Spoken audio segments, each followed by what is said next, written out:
इकबाबाद खां bureau chief Ghulam Hussain Jakhrani जी report मुताबिक़ जखरानी शहीद डॉक्टर ख़ालिद महमूद सुमरो जे कातिलन खे फाही जी सज़ा न ॾियण ख़िलाफ़ चयो आहे जे ज़िले में डॉक्टर एजी अंसारी जे अॻुवाणी में मुज़ाहिरो मार्च ऐं धरणो ख़बर मूजिब जमियत उलमा इस्लाम पारां JUI जे सिंध जे क़ाइद डॉक्टर अल्लामा डॉक्टर ख़ालिद मोहम्मद सुमर जे कातिलन खे फाही जी सज़ा ॾियण लाइ हिकु एहतजाजी मुज़ाहिरो जामिया मस्जिद फिरदौस अब्दुल अज़ीज़ खारानी विलेज खां ज़िले अमीर डॉक्टर एजी अंसारी ख़ैर बख्श जतोई करम अल्लाह खारानी एम अतहर अकानी मौलाना अब्दुल खालिक ख़ालिद महमूद ऐं ॿियनि जी अॻुवाणी में कढियो वियो। मुज़ाहिरीन मुख़्तलिफ़ रस्तनि तां मार्च कंदे मौलाना उबैदुल्लाह सिंधी चौक ते धरणो हुयो। उन मौक़े ते मुक़ररनि चयो त असांजे बहादुर अॻुवाण शहीद डॉक्टर ख़ालिद मोहम्मद सुमरो खे बुज़दिलन मस्जिद में सुबुह जी निमात में गोलियूं हणी बुख बणायो। छहनि जे महीननि वारे केस खे 10 साल गुज़रण बावजूद सुस्त रवैये जो शिकार आहे। हुननि चयो त असां शहीद जा वारस पुछा करण चाहियूं था त कातिलनि खे फाही जी सज़ा ॾेई छो नथी ॾिनी वञे। हुननि चयो त शहीद जे कातिलनि खे सज़ा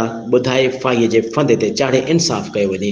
ॿी सूरत में एहतजाज जारी रहंदो। उन मौक़े ते मुक़ररनि चयो त JUI सिंध जे अॻुवाण अल्लामा डॉक्टर ख़ालिद मोहम्मद सुमरो खे 10 साल अॻु फजर निमाज़ दौरान मस्जिद में गोलियूं हणी शहीद कयो वियो हो, पर हुन केस खे ॼाणी वाणी सुस्त रफ़्तारी जो शिकार बणायो वियो आहे।